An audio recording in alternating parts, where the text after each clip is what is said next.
Islam will unite us all. Subhanallah walhamdulillah wallahu akbar. Subhanallah walhamdulillah wallahu akbar.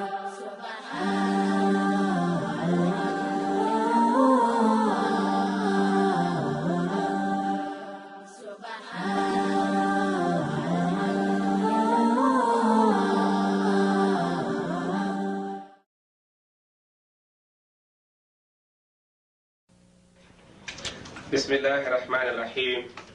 Alhamdulillahi Rabbil Alameen. Wa salatu wa salamu ala Rasulihil Kareem. Sayyidina Muhammad wa alihi wa sahbihi ajma'in wa man walahum ila yawmiddin. Our lesson today, inshallah, will be on Nizam al-Usra fil Islam. Nizam al-Usra fil Islam means family life in al-Islam. And you can see the diagram is a triangle, which husband, wife, and children. This triangle is a very important triangle in life, which is these three members in one home. We can see that نشوء الأسرة كان مصاحبا لوجود الإنسان الأول آدم عليه السلام. The origin of family goes back to the beginning of creation of Adam alayhi salam. So that will show you the importance of family in al-Islam or in human life general. Because Allah tabarak wa ta'ala established it that way. With father Adam as the father of human family and his wife Hawa. So that was the first family, Adam and Hawa. And Allah Tabarak wa Ta'ala says in Surah An-Nisa, which is the beginning of Surah An-Nisa. Surah An-Nisa is Surah number 4, Ayah 1. Allah Tabarak wa Ta'ala says, Ya ayyuhan nas, ittaqu rabbakum alladhi khalaqakum min nafsin wahida, wa khalaqa minha zawjaha, wa bassa minhuma rijalan kathiran, wattaqu allaha alladhi tasa'aluna bihi wal arhama, inna allaha kana alaykum raqiban. Here Allah is addressing humankind, human family. He said, O mankind, be mindful of your duty to your Lord, who created you from a single soul. And from that soul, he created its companion. And from the two, he created countless men and women. Then you have to fear the one who set that process. Then he said, fear Allah, through whom you demand your mutual rights. And be mindful of the womb that bore you. Indeed, Allah is watching over you every glance of life. So Allah is explaining to us the process of creation and himself being the only one who supervised that process. So then we as Muslims, we have to be careful of how to maintain family life. We have seen in Sharia acts as main integrating factor in Islamic community by planning the economic, the political, the social, the moral aspect as it plans the social life and its basis and values.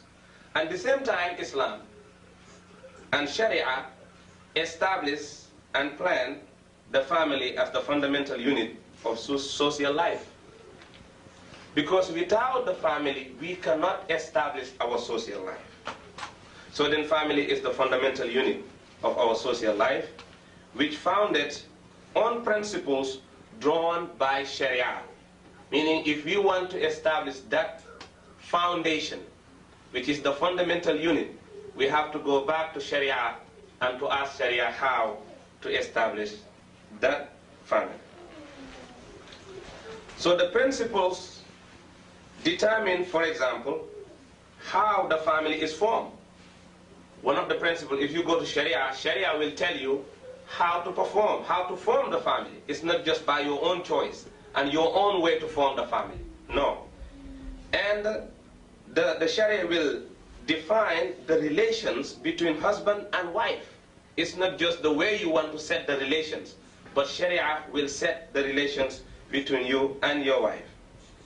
And between parents and children, Sharia will establish the rights and the duties between you and your children, and between you and your parents, and between members of the nuclear family of their relatives. At the same time, Sharia will explain between you as a sub-family or branch of the main family and how to deal with the other relatives in the family. All that organized by Sharia. In Islam, family is the fundamental base of the social order.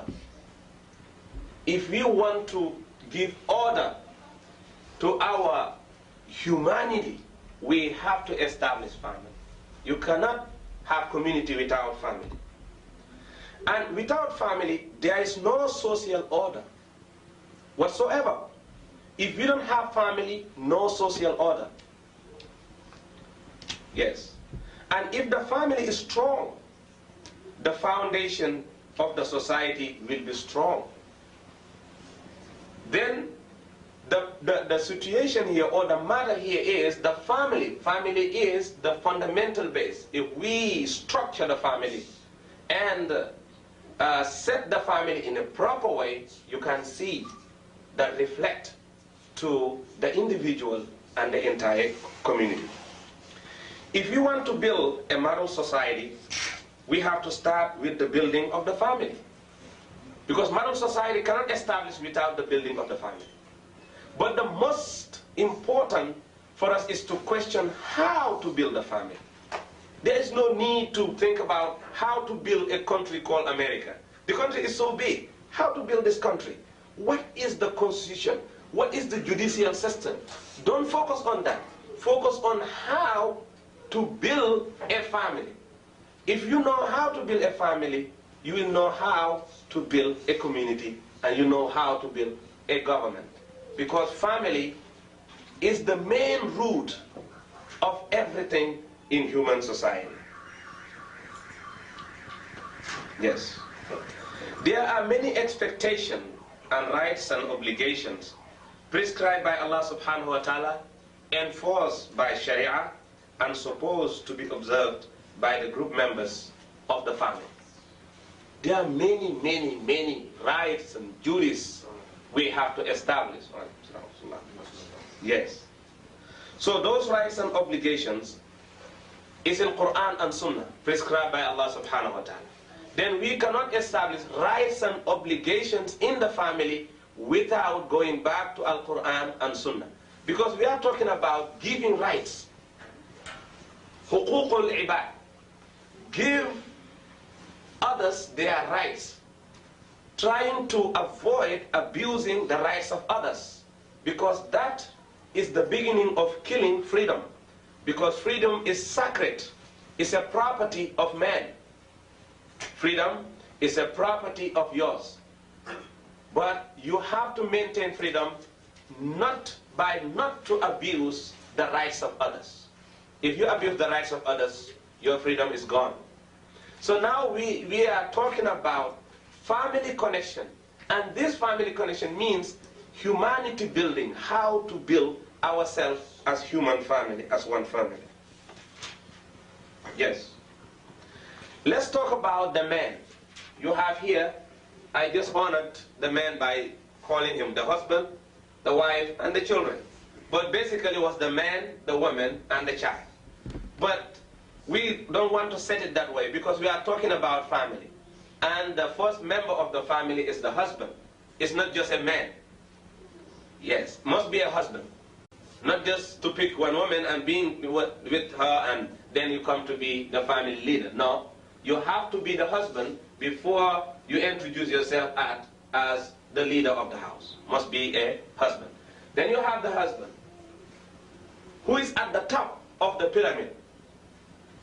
That husband at the top must have a companion. Then it's his duty to search for companion. That's why he descends. He coming from uphill to downhill. Because if you don't come to downhill, you never find the people. So then for him, coming down is another gesture or signal of humbleness, because you have to come down to look for someone you can live life with.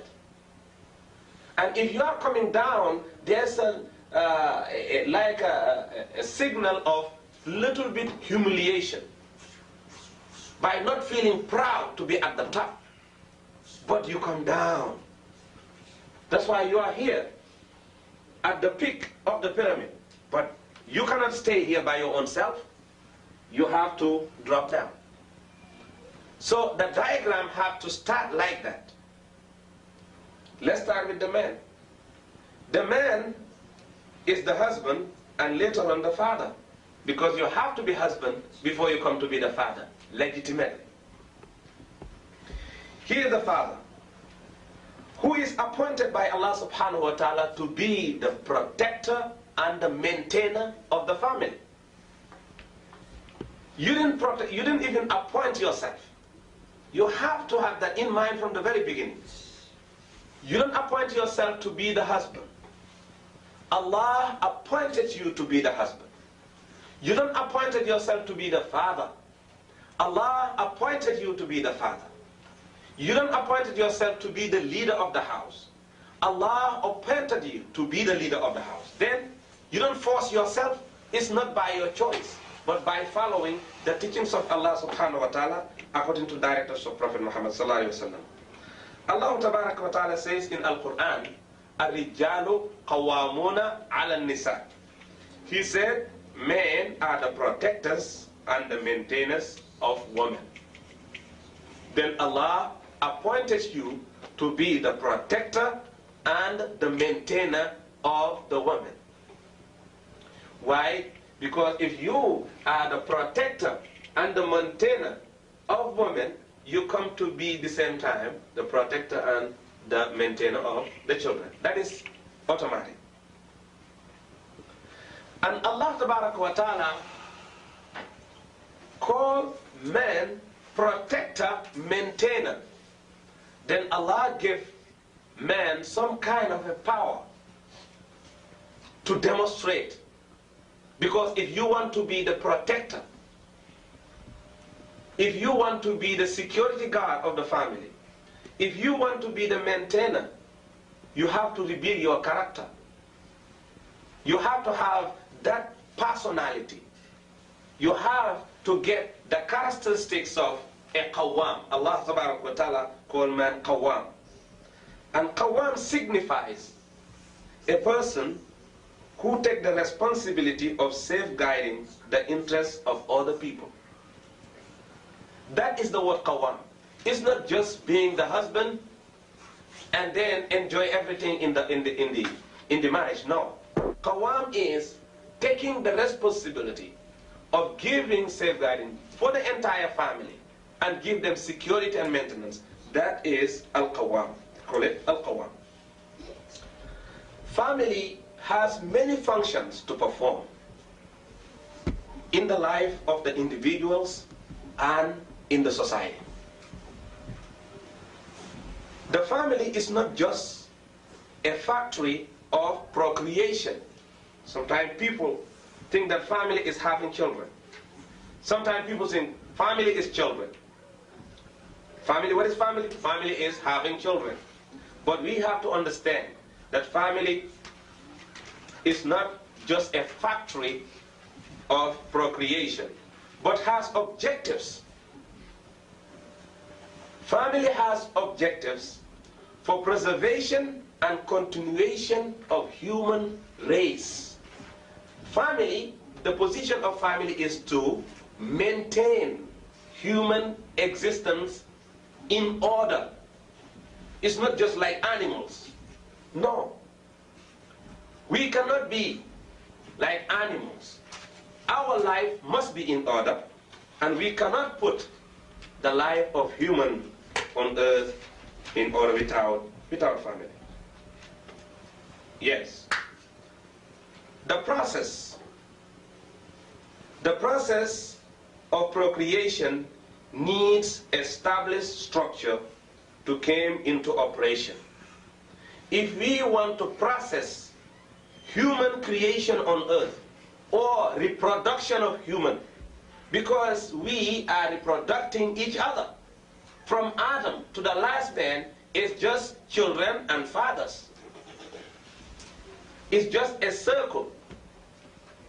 Then reprocreation must have a very, very established structure to come into operation. But if we don't establish the structure, we're going to have chaos in the operation, or we're going to jam up somehow in the operation.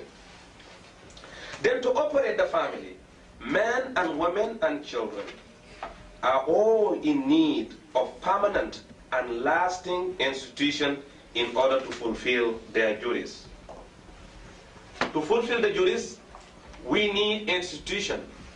They call it home or manzil, where you can dwell, or settlement, relaxation, calmness, security. We need that to establish family life. Yes. Then man, who is at the top, his duty is to build the house.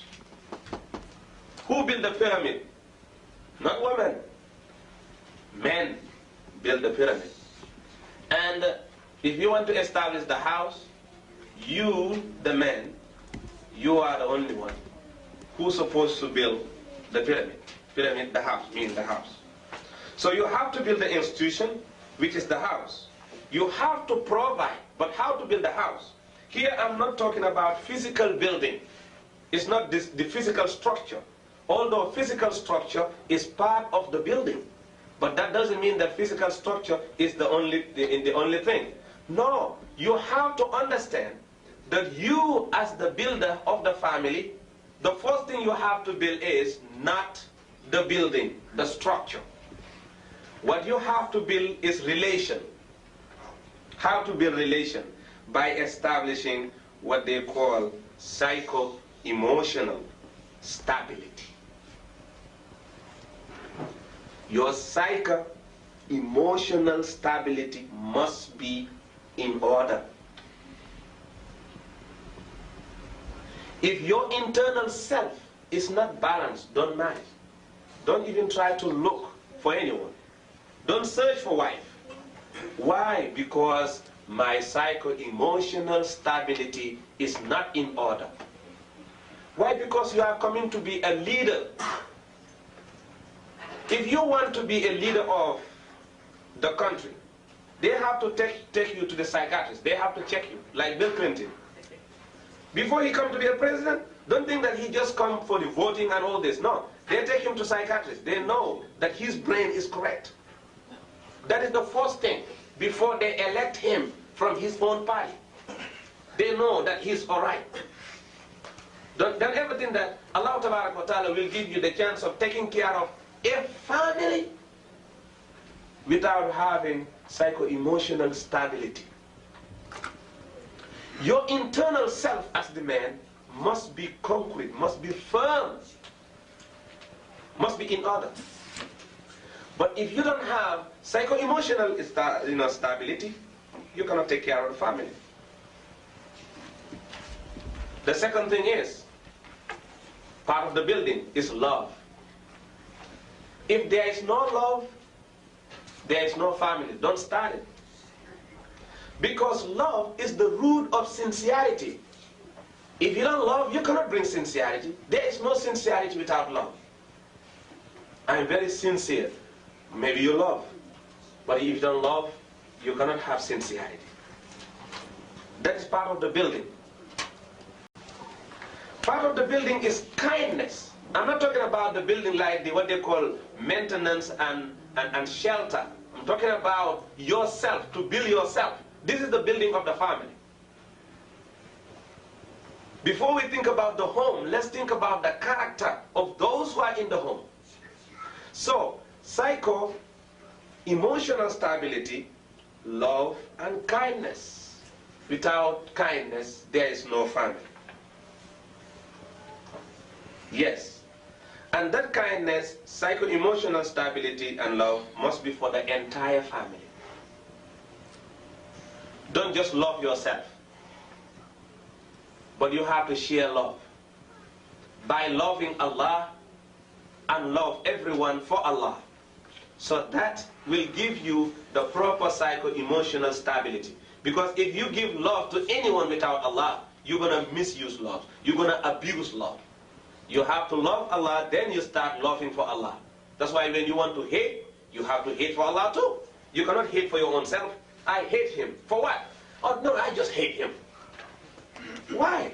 It's just me that I hate. No, you don't have the right to hate anybody. You hate the person for Allah. The person is doing wrong. You hate what he's doing.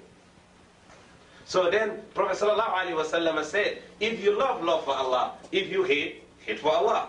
Then hate, love, kindness, and psycho-emotional must be established in the family as a family building. Yes. We are living in a period of cultural crisis. We have a lot of cultural crisis. And you can see community life today founded on race, blood, tribe, and geography. That is the problem of human race today. People, they want to establish families based on color, race, and language, and geographical position. Arabs, they just want to marry Arabs. African Americans, just African Americans. Pakistanis, just Pakistanis. Iranians, just Iranians. I don't want to marry anybody. Italian, oh no, just Italians. Latino community, just for Latino community. Every man wants to go to his own little circle and keep it as family. This is our cultural crisis. But if you check Al-Islam, community life is based on unity of purpose, not based on color or race. Must based on unity of purpose, not just we are coming from the same race, we are speaking the same language. No, it's unity of purpose. Love and faith, these are the three fundamental bases. Unity of purpose, love, and faith. Faith must be one. That's why you cannot marry anyone who didn't have faith in Allah. If the person rejects the faith in Allah, he's out. You cannot marry him. Men and women. Maybe you're going to ask Ahlul Kitab. We'll talk about that later. But remember that what I say is, if the person doesn't have love, no faith in Allah, that you cannot marry that person as a Muslim. Yes. So love, faith. Because race, language, and place of birth are rational in nature. It's not fundamental base for building the family. No, not at all. It's not enough to build a family based on race or color or place of birth. Then the man have to prepare himself very well by establishing that character or that kind of building for the family. Yes. Women. The role of the woman in the family is extremely important. Extremely important. Because a good wife is considered to be the best thing man ever can achieve in this life. If you come down the hill, you are looking in this area for someone you want to live life with in this circle here. When men drop in this area, you are looking for someone in this area. You move from your own personality as one because you cannot be one. You are looking for your half Because if you declare that you are a one, you come to be half. Allah slices you as half. Allah is the only one who can stand by himself. If you remain at the top, you are half. If you come down looking for another half, now you are struggling to complete yourself. But to complete self, the second half have to have connection with the first half. If you put the second half and the second half doesn't have the same nature with the first half, that is not compatibility. You're going to cause damage in the family. That's why you are looking for someone who can feed you half. You are looking for companion, a half. It's the best thing man can get in this world. Prophet Muhammad sallallahu alaihi wasallam made women integral into his plan for Muslim education. Why? Because of the importance of the position of women when you come to building the family. He was setting a special program for educating Muslim women. Why? Because the building of the family must be on the capability of women. If she is incapable to carry this duty, there is no family. Going to be internal destruction. Wal-iyaz billah. Then learning, Prophet alayhi salatu wasalam, all Muslim women to learn and to search for their deen and to understand how to build a family. And Muhammad alayhi salatu wasalam declared that talabul ilm faridatun ala kulli muslimin wa muslima. Seeking knowledge is an imperative duty upon every Muslim, male or female. Yes. Then women are encouraged to study Al-Quran and Sunnah in the time of Prophet Muhammad sallallahu alaihi wasallam.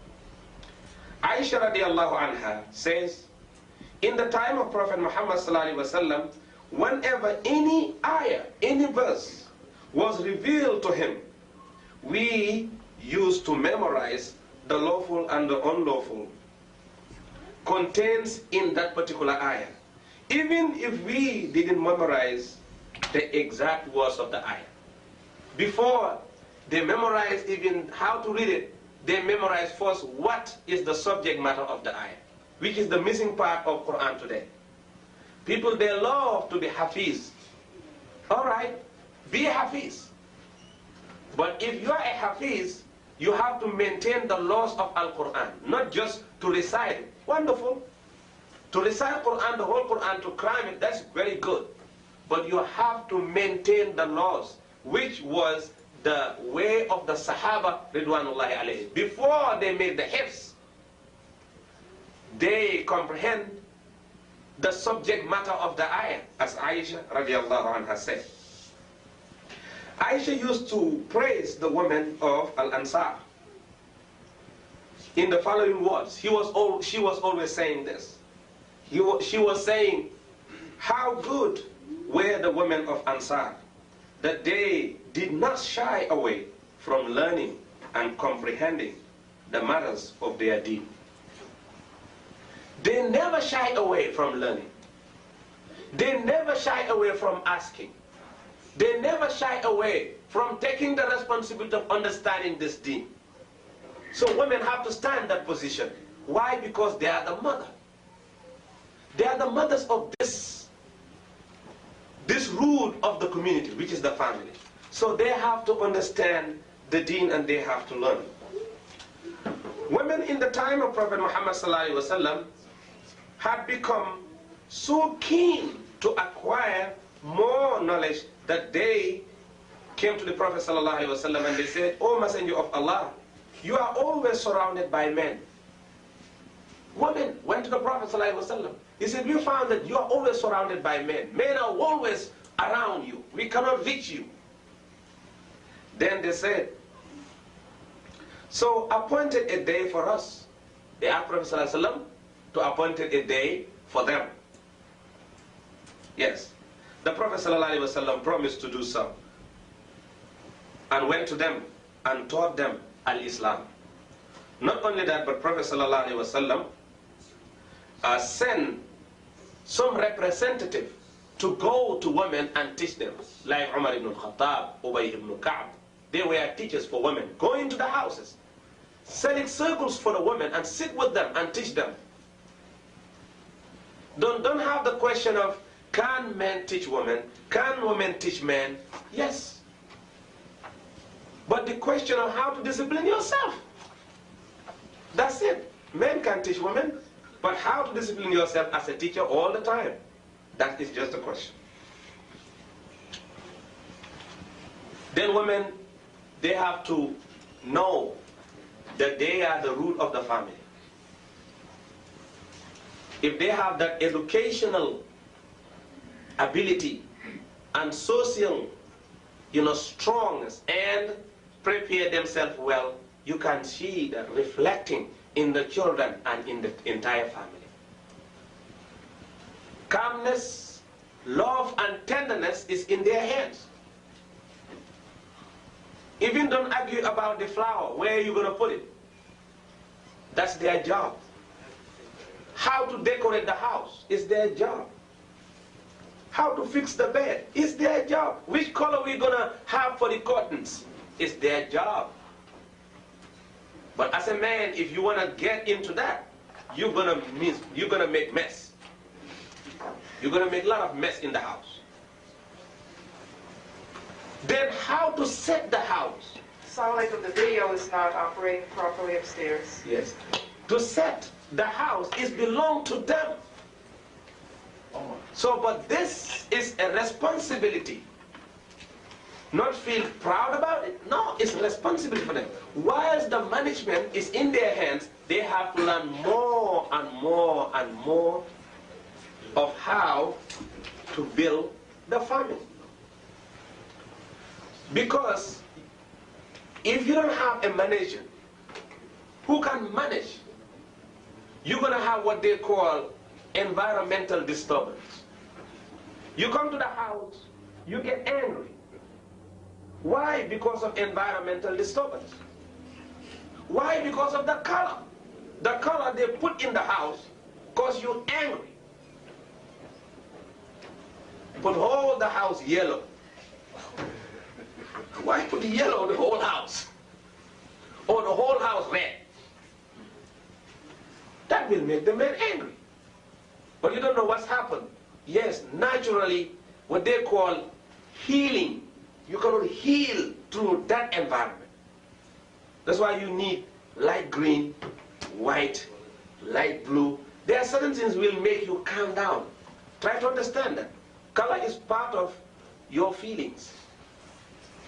Color will attack you. Color will make you happy. Sometimes you just drive on the corner, you see a man, paint his house in a way, you get angry. You just get angry. You don't know who's the owner of the house.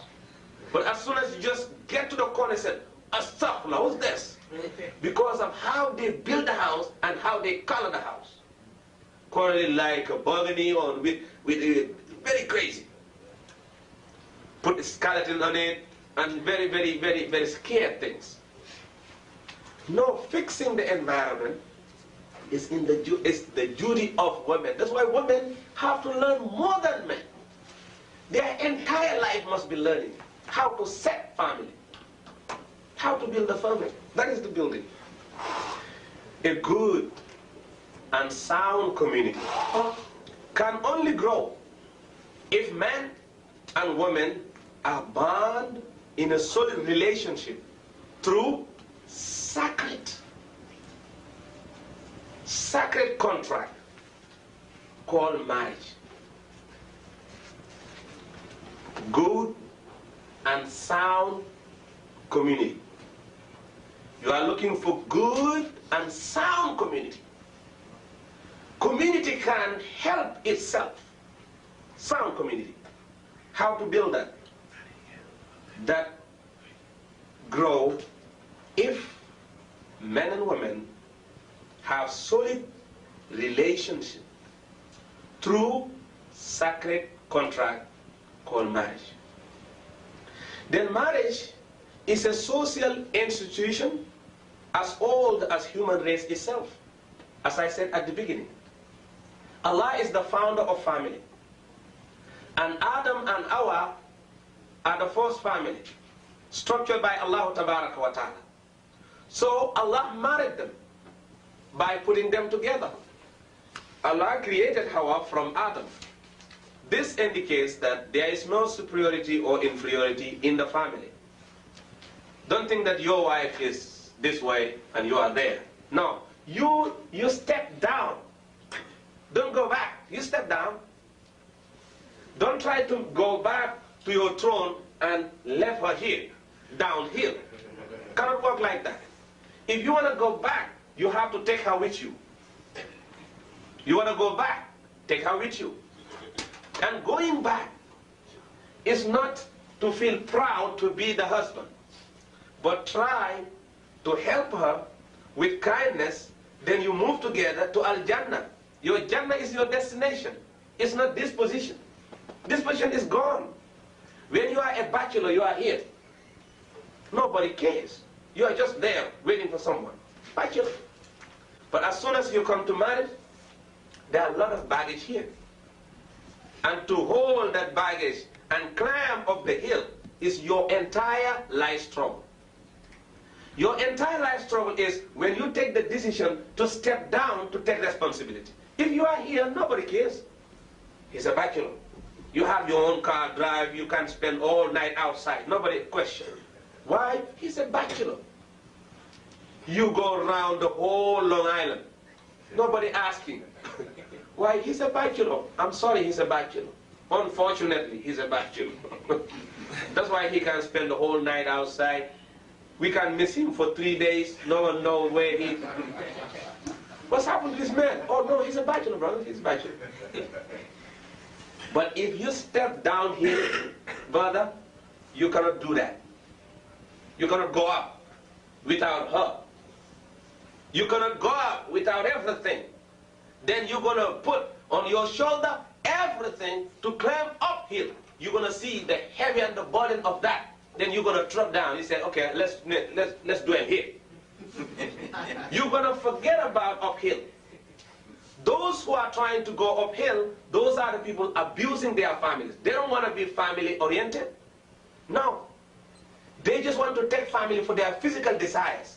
As soon as they finish that, they can take what they call hanging out. Here the diagram says as hanging up. Don't hang up. Hang down. Why you hang up? Because you hang there by your own self. To climb up is very easy because you are the only one who go.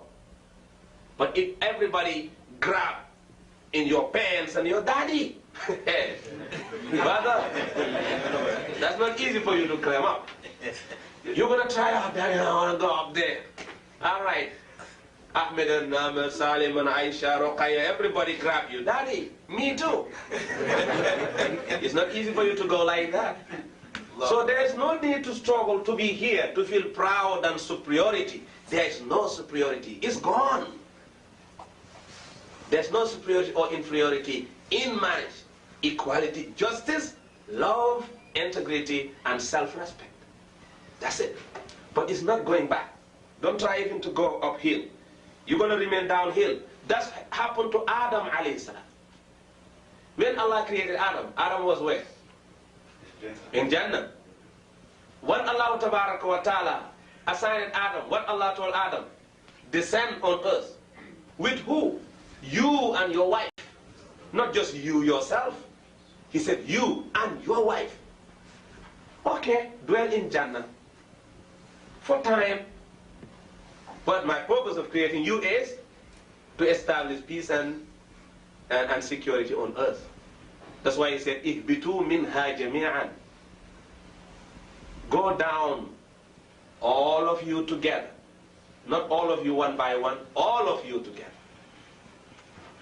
Then if we want to go to Jannah, if we are in family, going to Jannah is to raise the entire family to go with you to Jannah.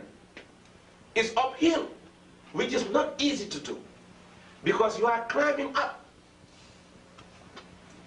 So when you drop down, it was very easy for you. As a bachelor, you have just little money, yet you drop down, down, now, looking for someone. Raising your head, oh, I'm here, who want me now? Someone came out. You don't have nothing. You don't have even family. You don't have nothing. You just have, the only thing you have is your jacket. Sometimes a car. Who want me? And someone said, well, let me check you. They start checking you.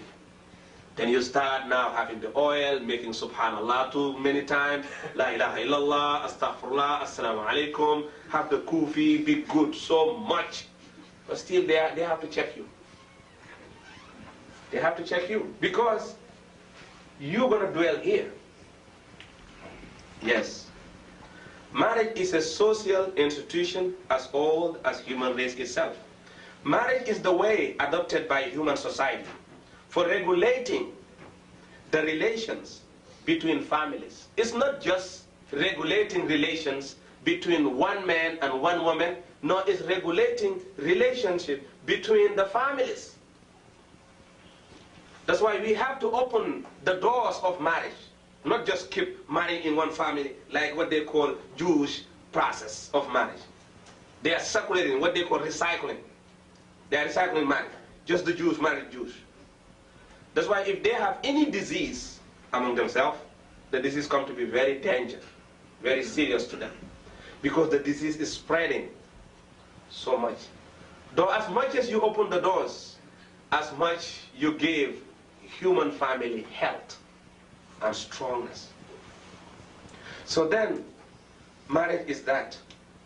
It's adopted by human society for regulating relations between families. Marriage is not a purely economic. When you come down, don't just look, don't think that the whole thing is economic. Oh, let me just save money. How many years? Maybe 10 years before I get married. Don't try that way, brother. That cannot work. Because maybe the first day of marriage, even the celebration will finish everything. Everything you put in the bank, the ceremony will finish it. Why doing all this?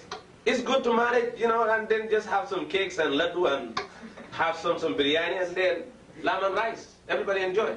But you have $20,000. Then you go and big hall, you rent the hall, you rent the curtains, you rent the chandelier, you do this, take limousines about 2 miles long. You know, all these kind of things. You pay all this money for just maybe 3 hours program. It's your very, very expensive jacket. But nobody, you know, look at the jacket because you're going to go.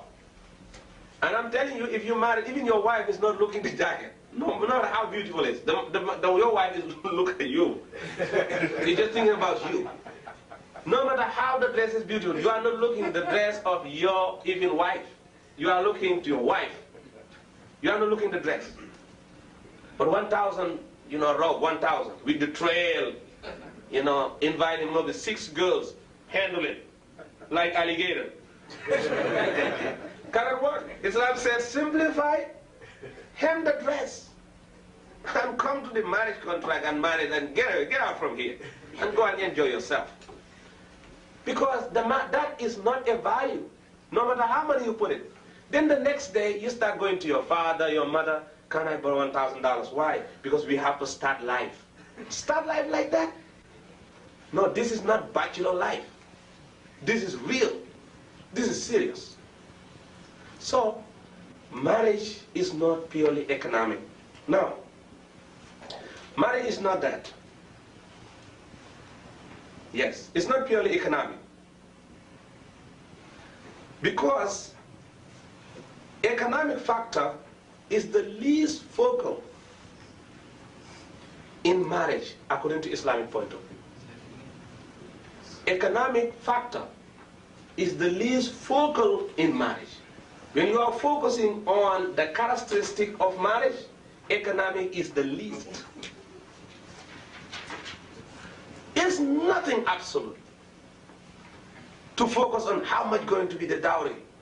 $1,000 and a ring, doesn't matter. Yes. It's count. but it's not the basics. Yes. But marriage is love and piety.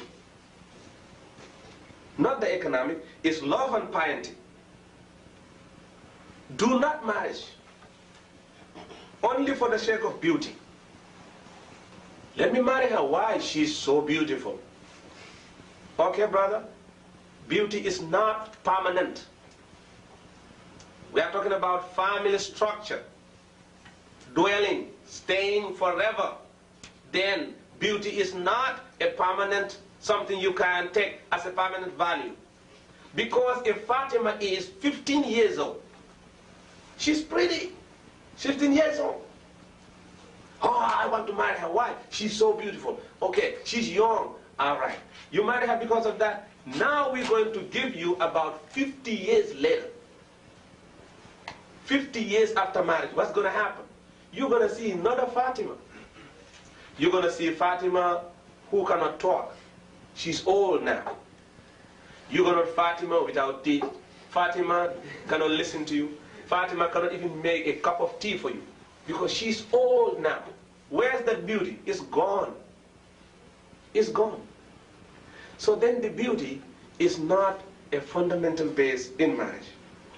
Do not marry only. That's why I use the word only. Only for that. Nothing wrong with marry because of beauty, but don't marry only for that. Don't marry only for the sake of beauty or for the sake of wealth. Wealth is not permanent. Or for the sake of prestige. Oh, the family, the father is this, the mother is this. Let me marry her because the father is the governor of so-and-so. The father is the imam. Doesn't matter. It's like, let me marry her because the father can drive a car. Maybe she can't drive a car, that's it. She must learn how to drive. If the family, if the father is the imam, the father is imam, the father learn how to be an imam. If she wants to be a good person, that cannot have any connection with the father in that particular point. Then the goodness is not the father or the mother. It's herself and yourself. Because sometimes you say, oh, I want to marry the son of the imam. Why? Because he went to Pakistan and learned Quran and come back. Sometimes he come to be the worst boy. Come to be the worst. Because he don't learn even how to live life. Doesn't matter. Don't ever think that Hafiz is a basic value to man. No. Hafiz, they are beating their wives.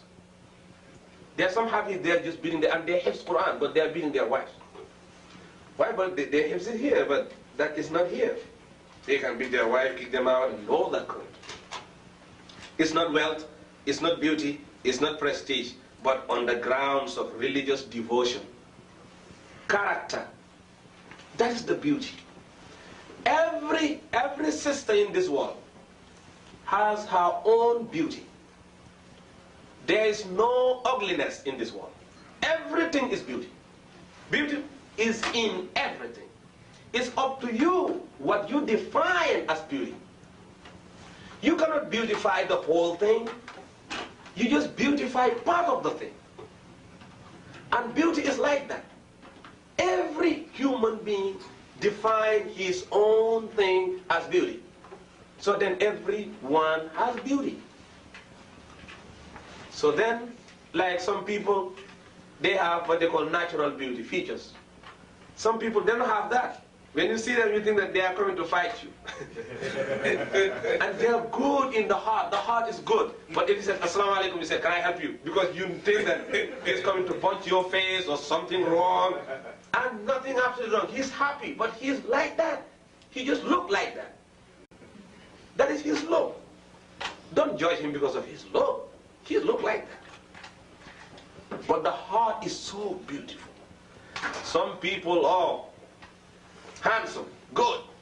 But my God, if you go to the heart, he's there for killing, destroying. That's why the worst cheaters of the world, they are so nice. They always dress properly and they come to you with smilings and very good gestures, but they just want to cheat you. They just want to take your money. Yes. So, the beauty is not that. Some people, their beauty is just their voice. When they talk, you like them. But some people, they don't have that voice. When they're told, you say, oh, what's wrong with this man? Even if he's reading Quran, you're scared. He cannot read it beautifully, he just read it as much as he can.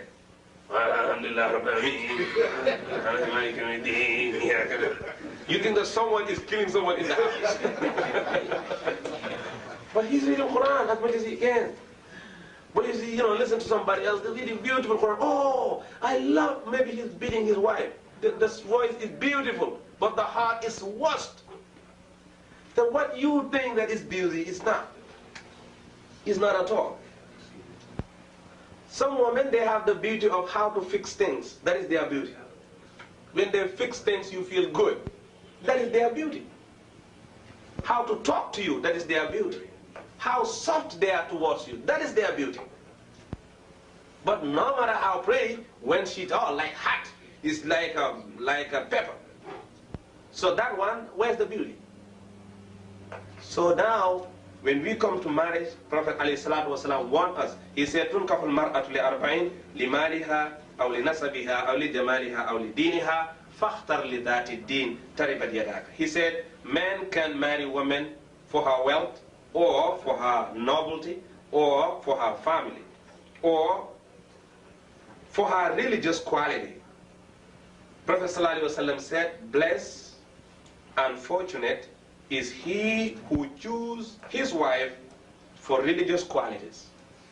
If you choose your wife for religious qualities, blessed and fortunate is you. Marriage is a very serious commitment. It's a commitment. It's a commitment based on one, honorable intention. You cannot marry periodical marriage, or temporal marriage. Honorable intention.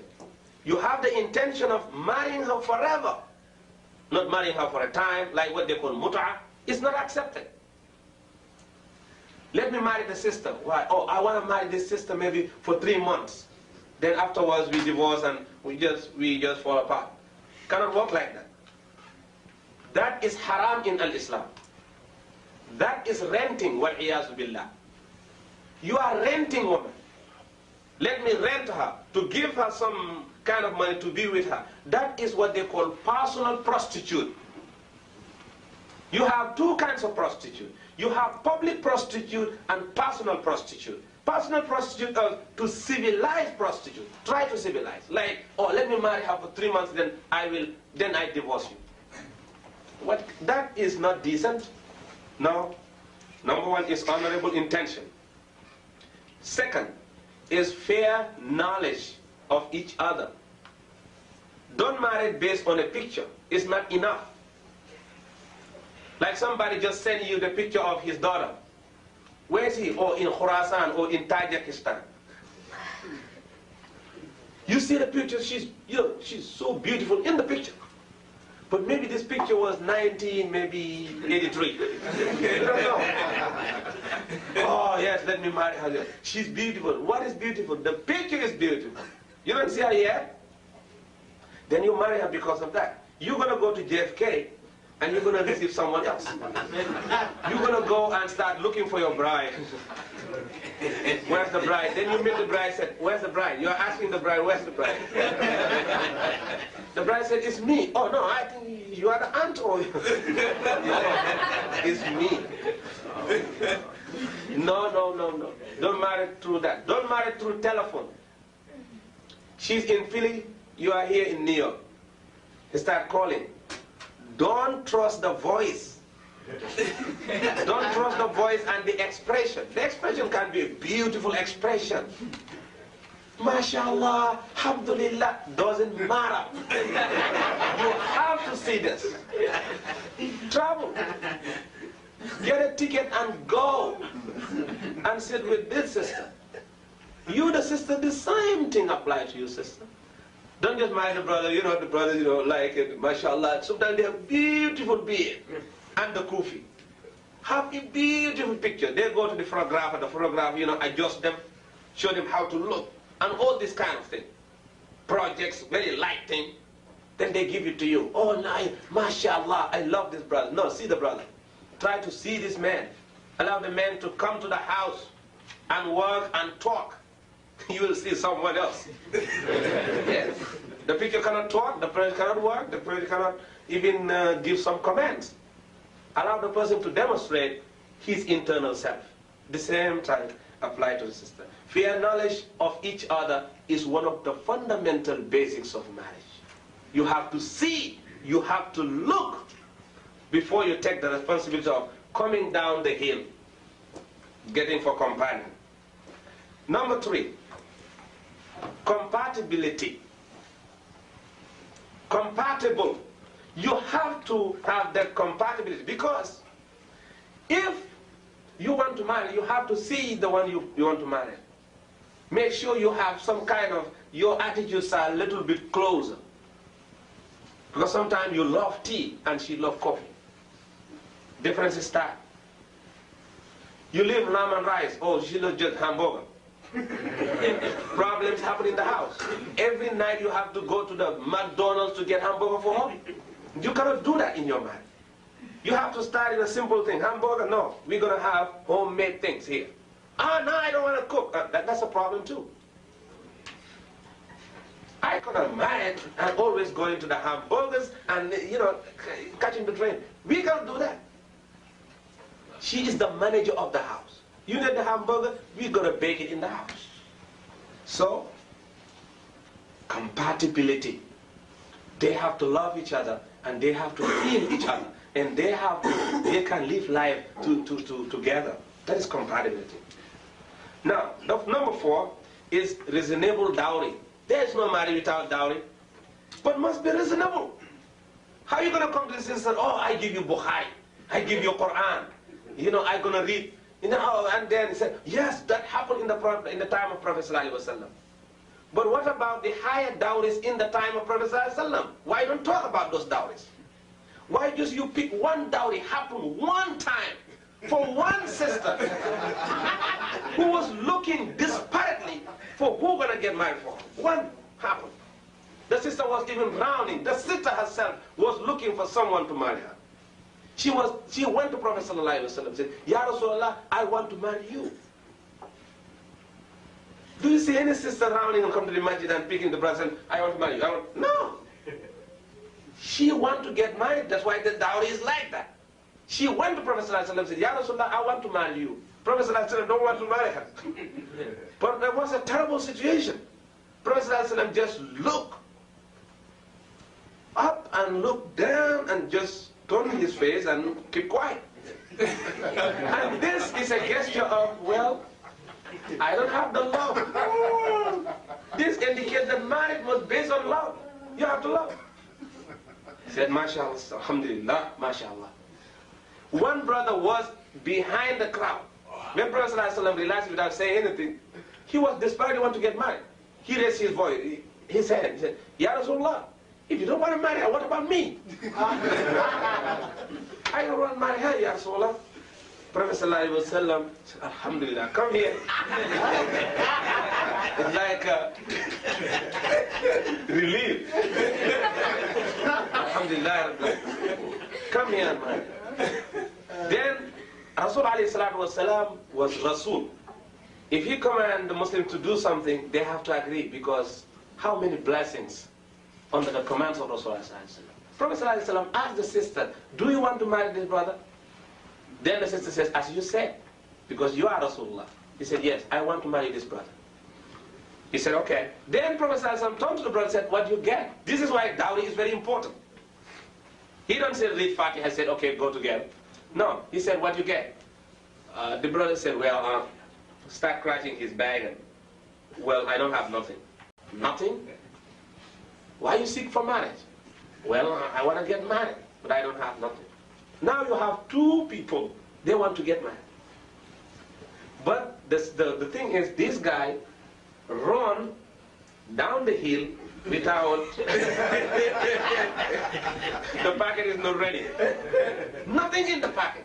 Prophet ﷺ said, do you have nothing? He said, nothing, absolutely. Okay, give me your shirt. He said, that's the only one I have. I don't have another shirt home. He said, all right. What do you have? Nothing. Can you read even a portion from Quran? He said, yes. He said, recite whatever you want to recite. That for him to recite that Quran, Prophet ﷺ said, I marry you based on that. Based on enjoying the recitation, that is your dowry. Then they marry. Why we want to pick this very little event for all the sisters? Anytime you talk to the brother, within a minute, the brother go back to the hadith. That hadith is well known to all of them. Sisters, they are tired about that hadith.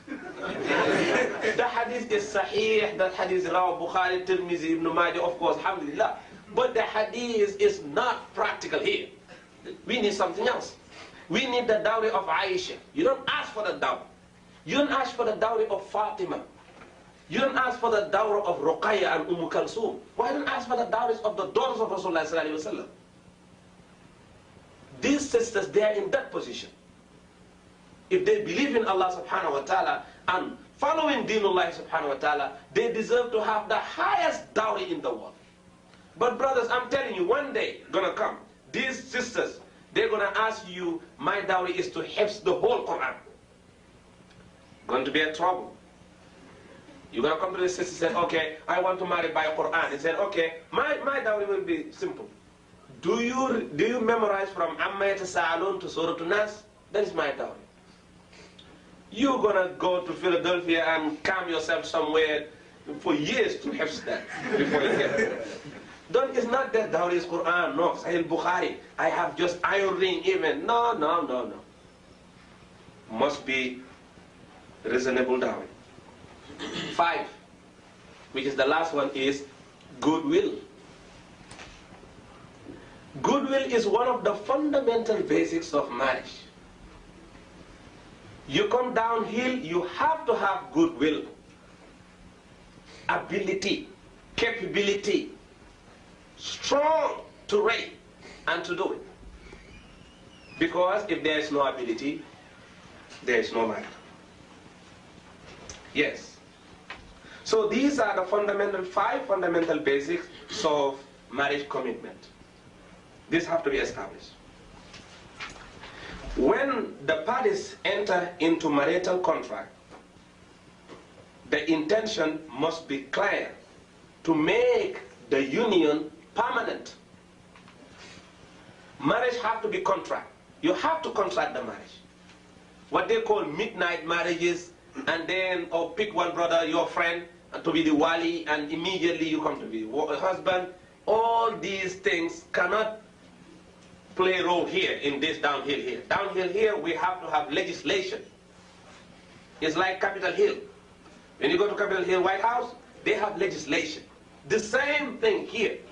If you come down here, you have to face the legislation of Al-Islam. When the parties enter into the marital contract, the intention must be clear to make the union permanent and free from temporary designation. They call it muta. It's haram to establish like you're gonna marry for 2 years, then you divorce. No, cannot work. Recall in mind that marriage is a decent human companionship authorized by Allah subhanahu wa ta'ala. You have to have that in your mind. That will build the sincerity. Always you have to think that. Allah Tabarak wa Ta'ala is the one who authorized the marriage. Yes. Allah Tabarak wa Ta'ala says, Ya ayyuhan nas, ittaqu rabbakum alladhi khalaqakum min nafsin wahida wa khalaqa minha zawjaha wa bassa minhuma rijalan kathiran wa nisa wa taqullaha alladhi tasaaluna bihi wal arhama inna Allaha kana alaykum raqiba. Allah Tabarak wa Ta'ala said, oh you, this is Surah An-Nisa, the beginning of Surah An-Nisa, ayah number 1, Surah 4. Oh you humankind, fear your Lord. Be mindful for your duty towards your Lord. Then in the marriage, this is principle. I want to tell you the principles of marriage. Number 1 is Allah say, Ittaqullah, fear Allah. Then fear Allah is principle in marriage. If you do not fear Allah, you cannot maintain marital home. Don't fear your husband. Fear Allah. You want to reduce the tension of jealousy? Just fear Allah. If the sister fears Allah, there is no need to have what they call crazy jealousy. You have to be jealous. Nothing wrong being jealous. But don't be crazy. What they call crazy jealousy. You want to be picky, like you want to concentrate where you are. You go to the supermarket. Why you stand there? I show you at the corner after sunset. It's haram, sister. Sunset, you are home. No, you have to give the sister a chance to take a breath. You know, you can be jealous, but not crazy jealous. The same thing applies to the sisters. Why you came late? He's a man. He must take care of outside businesses. But if we control home, no. He's downhill to take care of business. If not, he's going to go uphill again and hang over there, not taking care of any business. Then if he's downhill, he's taking care of business. So, we have to fear Allah subhanahu wa ta'ala. Men and women, fearing Allah subhanahu wa ta'ala is a principle. If you fear Allah, there is no problem in the house. Because if your wife fears Allah, He's not going to destroy the marriage because she fears Allah. If you fear Allah, you have to give her, her rights because you fear Allah. You are not giving her right because of just you fear your wife. No, I don't think so. That somebody here, fear the wife. As the guy said in Egypt, there was a contest. They go to the hall, they open a big hall and said, today we are going to make a contest for those who fear their wives and those who don't fear their wives. They're going to come to make a contest. They separate the hall into two. They have a signboard. They said, those who fear their wives will sit this side. And those who don't fear their wives, they will be in this side. Now, everybody sit in the side of they don't fear their wives. Except one person. Except one person. That person sit in the side of those who fear their wives. Those who don't fear their wife, what happened is everybody fear their wife. They just go to the other side, except one person. When that happened, all the journalists went to that person and said, oh, you are so strong. You don't fear your wife. Thank you very much for coming here today. What makes you not to fear your wife? He said, no, my wife forced me to be in this side.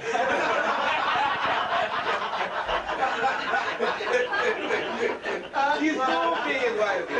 His wife, now you're going to make the opposite. They're going to see you as you don't fear me, but I'm going to force you to act like you don't fear me. He said, my wife told me that. My wife told me to be here. So there's no need for all that. We just fear Allah. Don't fear your wife.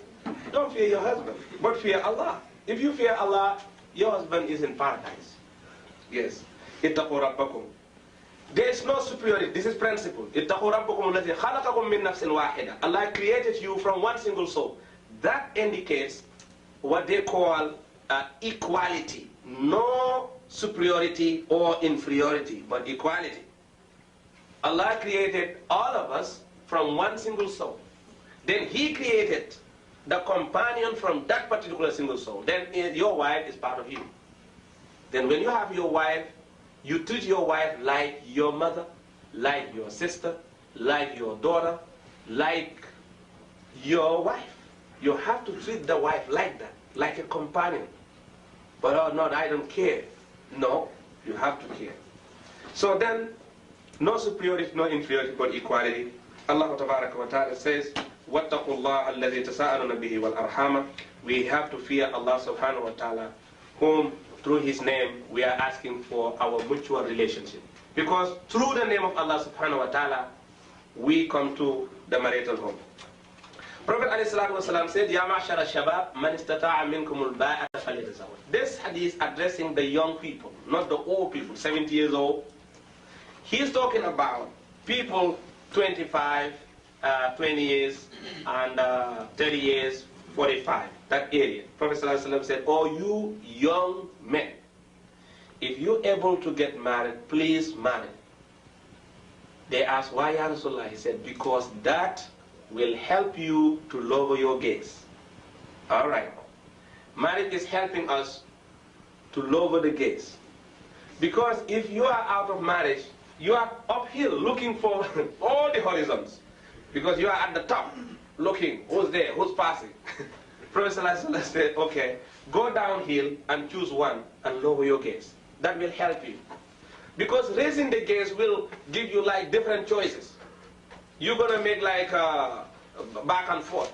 Today this, today that, today this. No, just marry. Get married and then settle. If not, you're going to be in a terrible situation.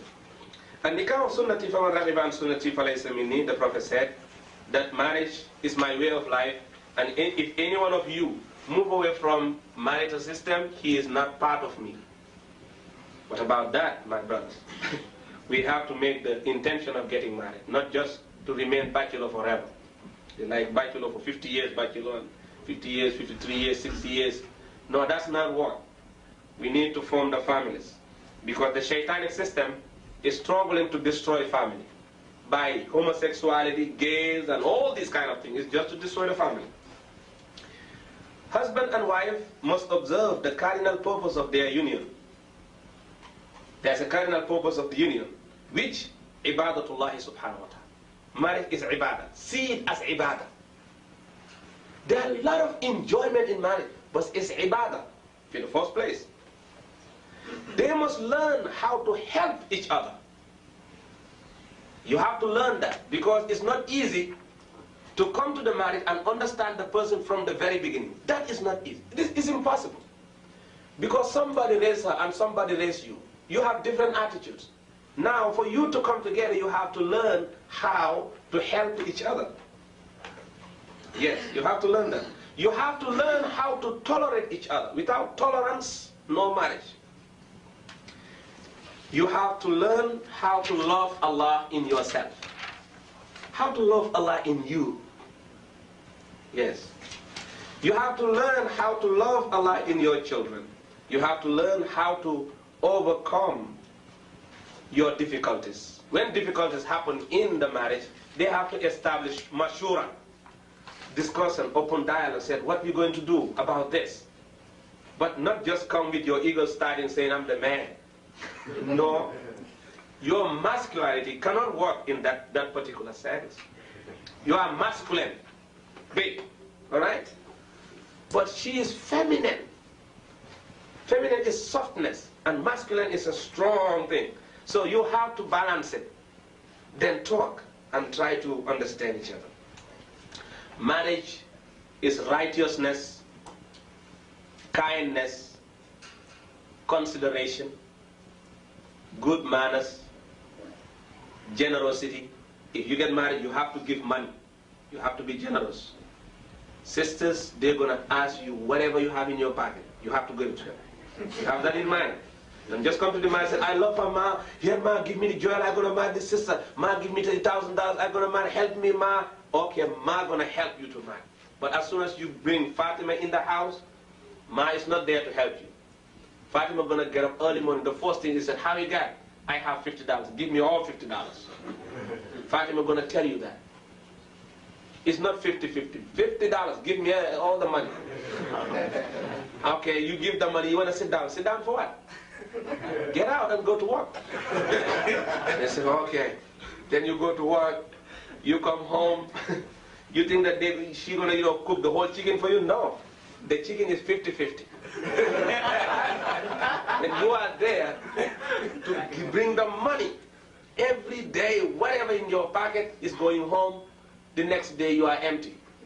That's why you like a bird. You come home, the stomach is full. The next day, empty stomach, and go back. And try to get the weeds and whatever you can pick and bring it home. So this is the situation, is generosity. Marriage is generosity. Marriage is generosity, yes.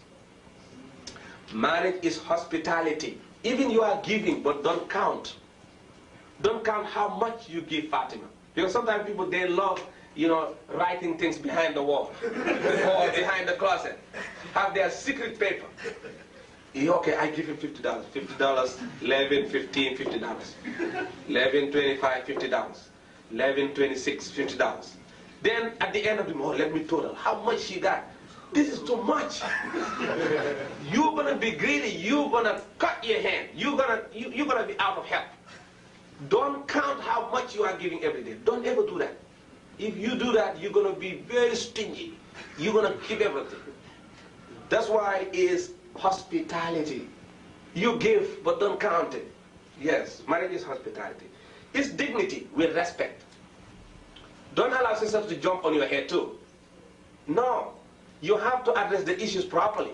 If something happened in the house, you have to table it. Let's table this and finish it. I am not holding anything, but I have to table it. It's dignity. We have to respect the family. It's not me, it's not you, but the entire home. We have to respect everybody. Marriage is honor. You have to honor the person. Marriage is self-respect. Yes. Don't ever think that when you get married you can dress as as you want. No. Oh, I have body pants, I do what they. Your wife don't want that. What? It's just me to make my body pants and limping. No, your wife said you have to walk straight. You have to walk straight. You have to have a proper dress now. No bachelorhood here. Bachelorhood is over, because when you are a bachelor, you don't care. You even spend the night outside limping with your belly pants. No, you don't care. She don't want that. She don't want you to go to the Islamic conference look like that. No, she wants you to dress good. Then she will feel happy. But not just see daddy, dressed away. The sister, the children, they will ask, Daddy, what's wrong? Nothing wrong with daddy. Daddy just want to dress the way daddy want to dress. No, self-respect, modesty. If there's no modesty, there's no marriage. There's no family without modesty. Chastity. There's no marriage without chastity. Yes. Courage. Don't give up. You have to help and give courage to your wife. Then patience. Oh, there is no marriage without patience. Yes. Marriage is an important social institution which perfects the human personality. If you want to perfect human personality, get into the marriage. Prophet ﷺ said, if you are out of marriage, you are half person. Then marriage perfects the human personality for the individual as well as the society. Yes, human society. He said marriage secures happiness with prosperity for the individual as well as the society. Like if you get married, now you take responsibility. If something happened to the area, you have to be responsible. You see, bachelors, it's difficult for bachelors to stand to check what's happening in the neighborhood. If somebody attacks the neighborhood, fathers and mothers stand because of children. But bachelors, they say, oh, what's up there? And they take their car and go. Because they don't care. But you see the mothers and the fathers, they stand and say, let's call police. Why this? Because they have babies. That's why bachelors have to be careful. Bachelors not taking care of nothing. Yes. As soon as the problem is there, oh, let's get out here and go to Philadelphia or some Connecticut somewhere. They don't care. No, we have to be careful. The unity of humanity is not only in its origin. Be careful about that. It's not just being human is enough, but also in its ultimate aims and objectives. The final goal of humanity is Allah. From Him we came, and for Him we live life. We came from Allah, and just for Him we live life. And to Him we shall all of us return one day. In fact, the purpose of creation, as described by Al-Quran, is to worship Allah subhanahu wa ta'ala and serve His cause, the cause of truth and justice, love and mercy. Let me give you now the rights of each one in this family. Let's start with the rights of parents. يؤمن المسلم بحق الوالدين عليه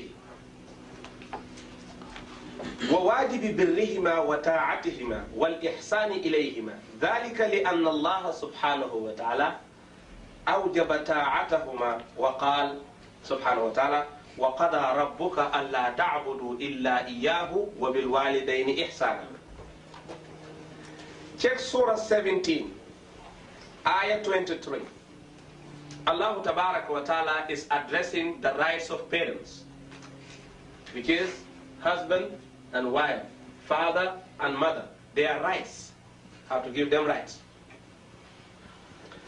Number one right, Allah Tabarak wa Ta'ala says in Al-Quran Al-Kareem,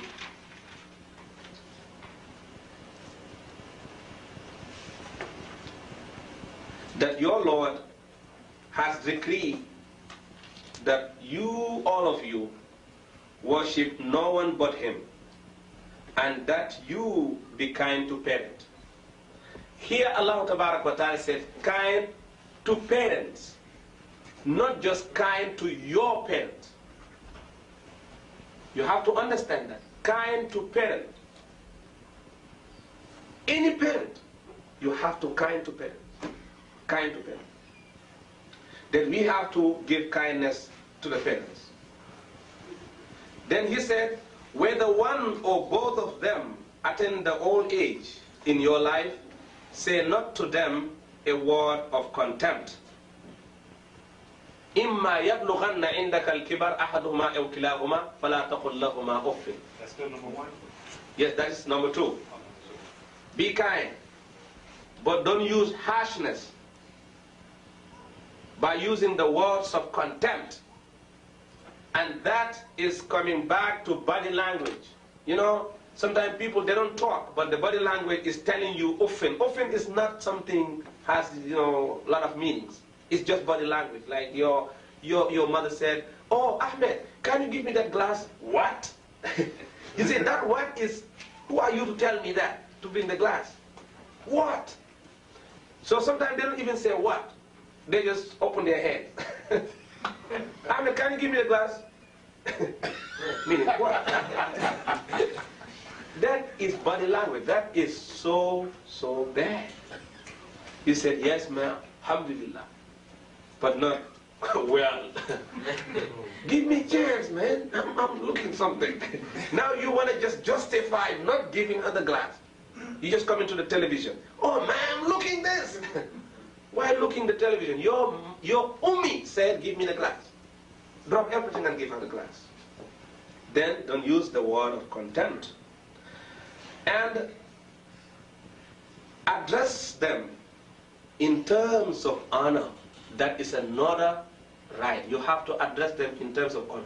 You cannot go to the house and addressing your father and your mother with raising voice. Even you have the facts. You are right, but still you don't have the right to raise your voice against them.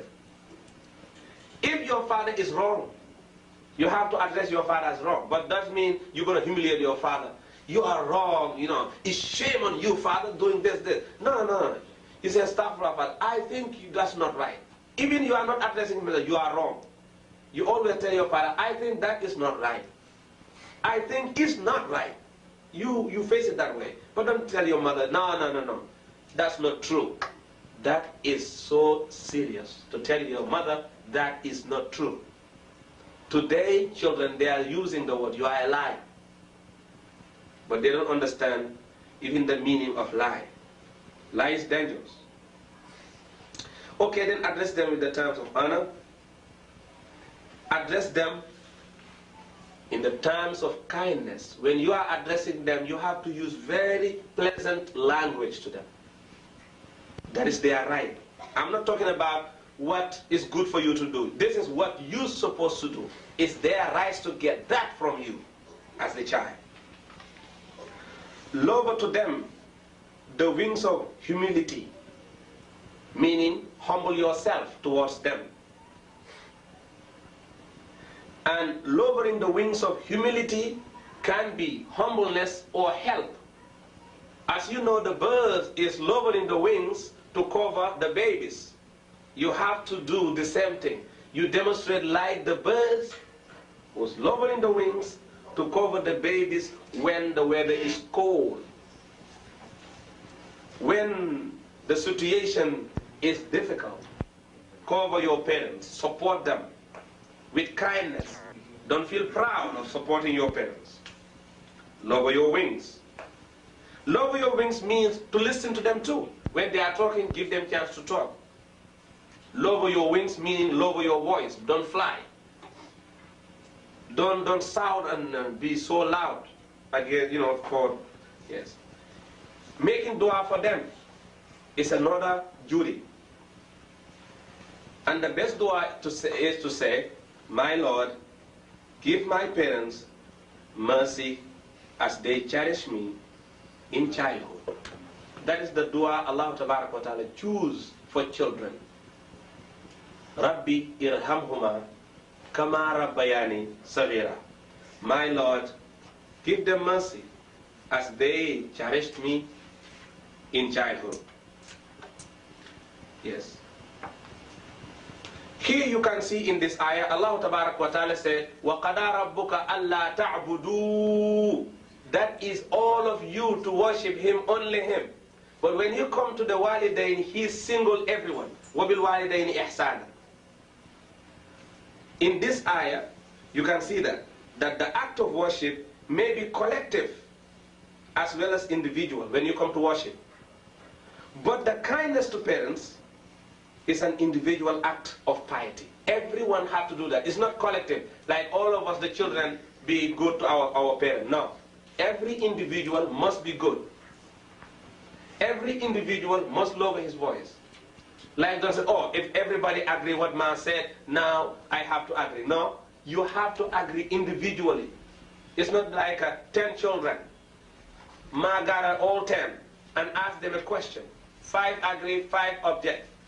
Then you are part of the object. That is wrong, because it's an act of the individual have to agree, not just, oh, well, if the older one said that, let's just follow what they said. No, you have to wholeheartedly agree, to humble yourself. I agree with your brother, inshallah. When the parents were strong and the child was helpless, parents were helping that helpless person. Then they give you a lot. They give you time and energy and money. All their life is like you, to raise you. You are the biggest project of your parents. Biggest project of your parents. They never think you're going to stop your education. They're always thinking about how to get the money and to pay the tuition. That's their own thinking. They never think that who's going to put the oil to make the heat in the house. They always think that you're going to have the heat and warm coat. Whatever the case, you're going to have that. Sometimes parents, they have their what they call overyears coats. Sometimes you see some of the mothers, they have one coat for 7 years, one coat. But for you, every year you said, oh ma, I like another coat, because just you go to school, you see enough, because now the market, they are doing that. The coat is the same warm coat you have, but how they design it, sometimes they just put some patches on it. Maybe it's Michael Jackson or Jefferson or Tyson. They put it on and say, oh, I like those coats. But it's the same coat. But they just fashion it. They say, oh, ma, I like that one. So this one is not like that. Ma have to go to get the check Friday and go to supermarket and get the coat for you. Sneakers is the most expensive shoes I never see. But these brothers, they want to change sneakers like just drinking water. Ma is having maybe 2 shoes of, pairs of shoes. But you want to change sneakers all the time. Sneakers is very expensive. It's $50, $79 a pair. But that is the shoes they want.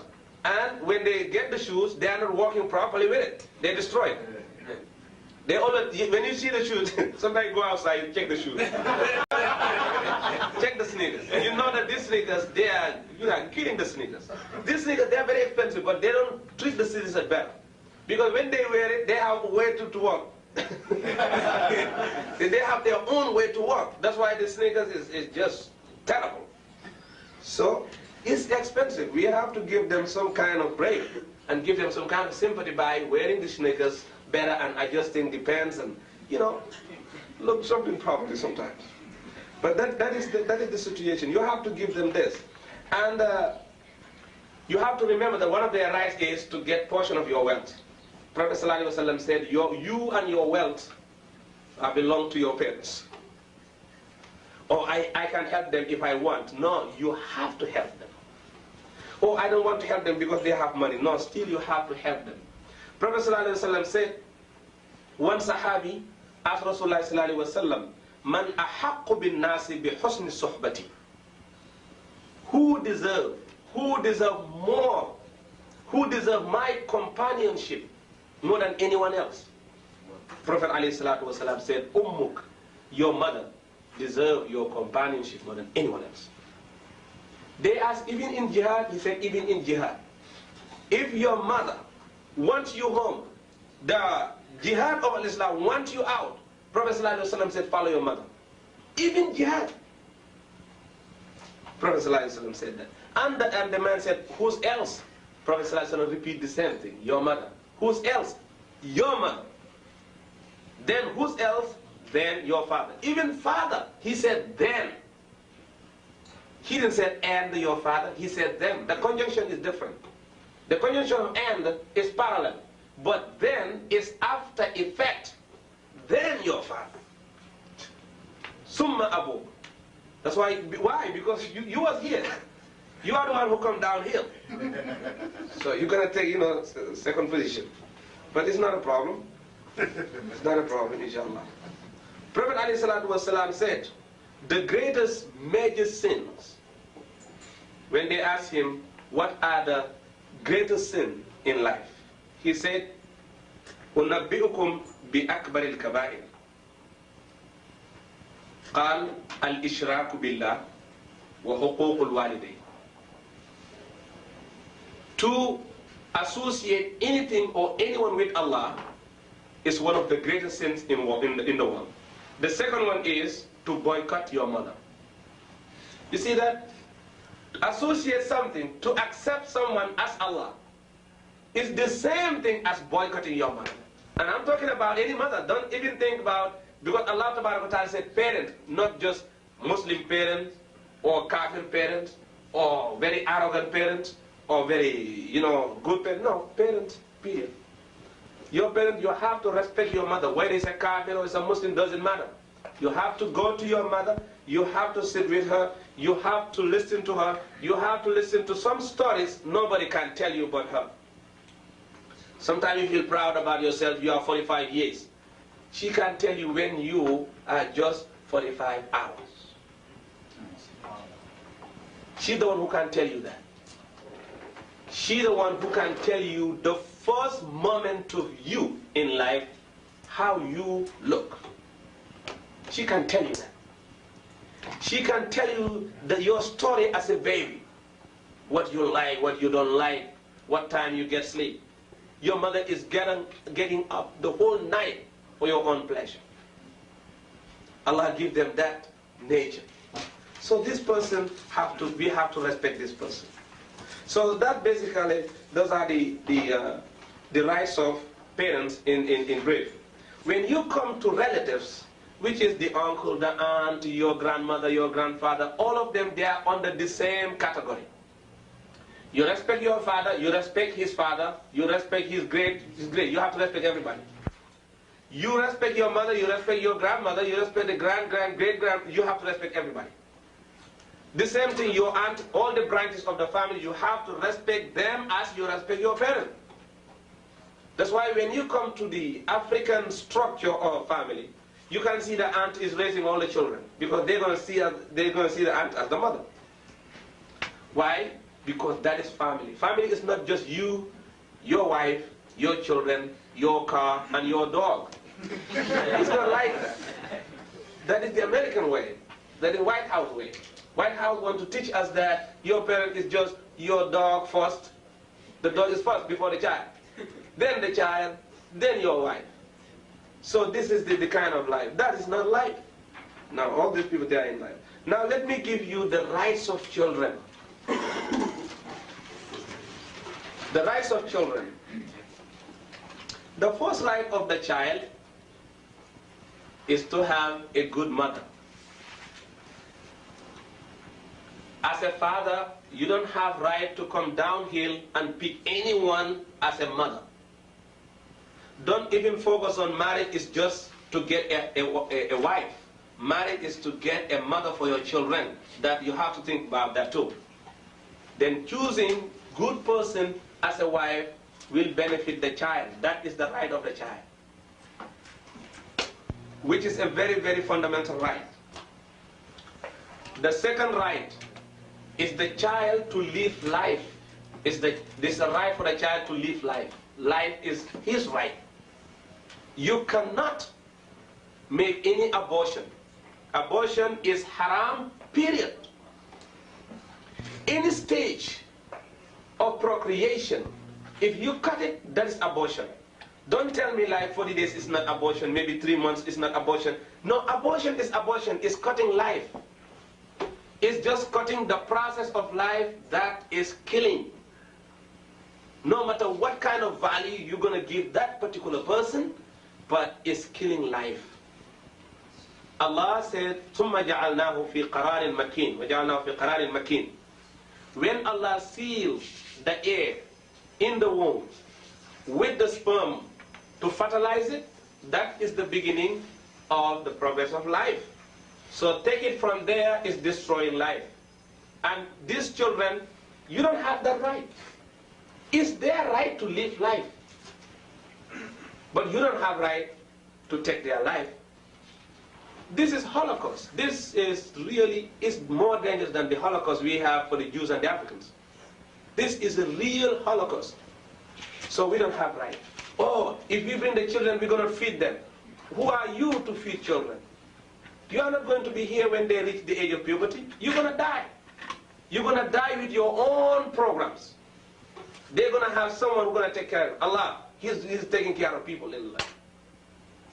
Bringing children to life without taking care of them, for sure, in Islam is a crime. But as soon as they exist, taking their life is the higher crime. That is their right. Another right is a name. It's the right of the child to get a name. Meaningful, beautiful name. It's not any name. People, they are giving children very, very, very ugly names. Janku. He said, okay, father, what does Janku mean? Oh, it's just African name. But what's the meaning of Janku? Oh, no, I just went to Ghana and I picked that name. It's not enough. You have to make sure that name is very meaningful. Yes. Name. The second is education. It's the right of the child. It's the right of the child to get education. You have to give the child education. Yes. And as you know, education is the most important aspect of human society.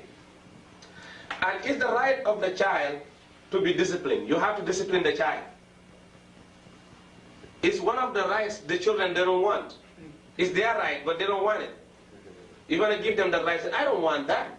But it's their right to be disciplined. Because when they grow up, they're going to end up to jail. And they're going to blame you. They're going to turn back to say, my mother didn't raise me properly.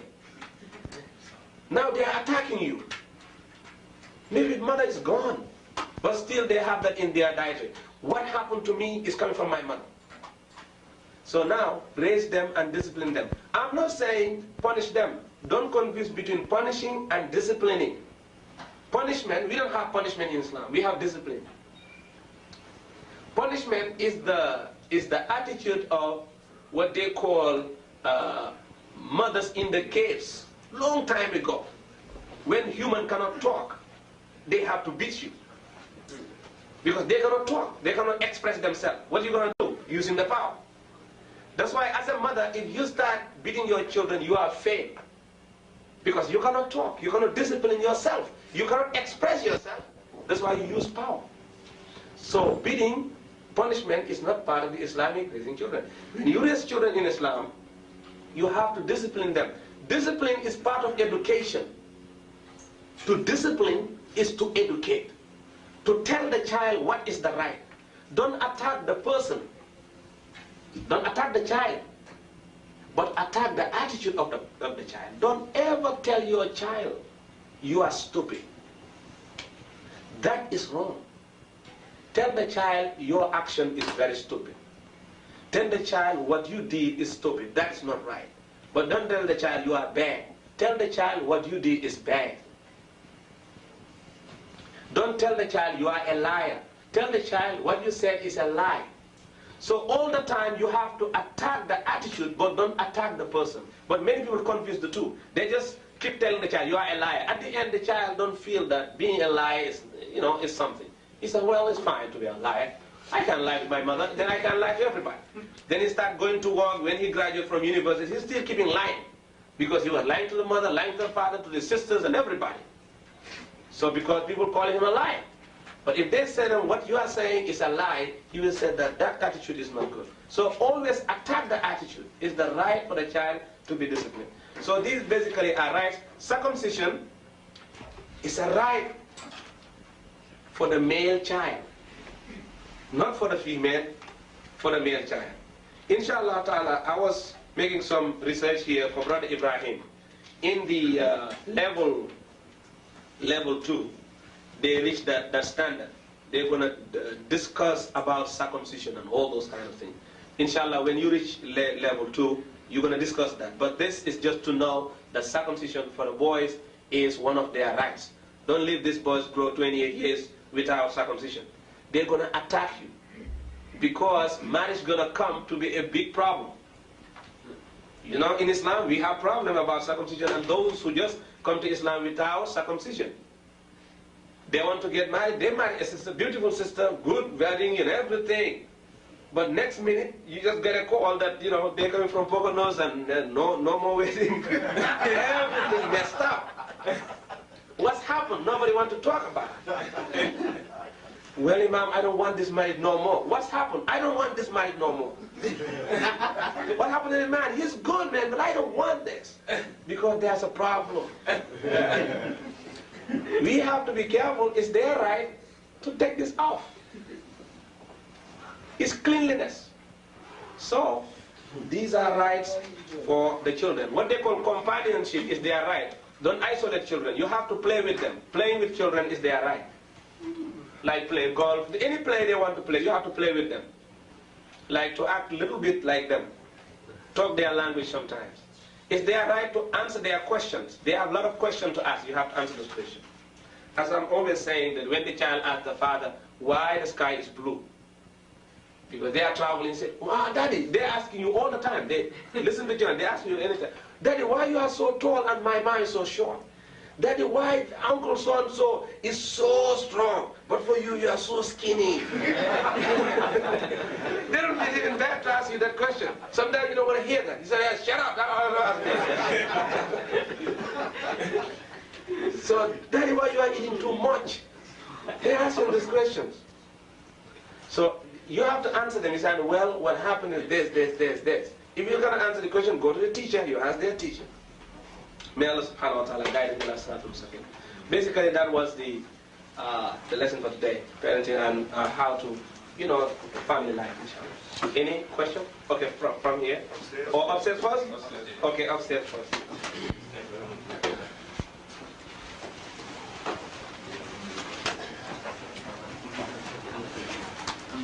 But inshallah, when the brother finished this research here, I will photocopy it and give it to you, all of you, to read this. It's very, very interesting.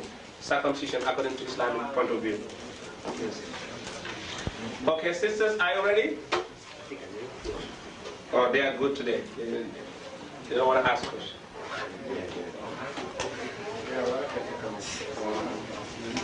For sure, they don't know. Yes.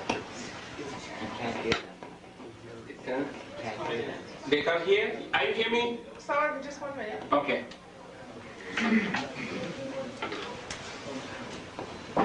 So, one of the sisters wants to ask, how did Allah subhanahu wa ta'ala marry Adam wa Hawa?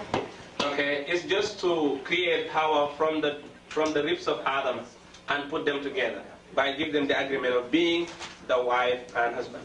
As you remember in Surah Al-Baqarah, he just told Adam, pick Hawa as your wife and dwell in Jannah. That automatically is the contract. Assalamu alaikum rahmatullahi wa barakatuh. Wa alaikum salam. I think this was an excellent subject today. Alhamdulillah. This is a question pertaining to a situation in terms of rights of the children. Yes. A particular Muslim family, the father who had remarried and has offspring from previous marriages. He lives in another state. One of his offspring lives in another state. And this prevents, or should I say, has caused a lot of difficulty in maintaining a closeness with one of the children. And I reiterate, he has more than one child in different places. But in any event, the situation when the family wants to relocate to another state, even further. The father's family? Yes, okay. This father who has remarried, and he wants to relocate his present family to another state. And it's like,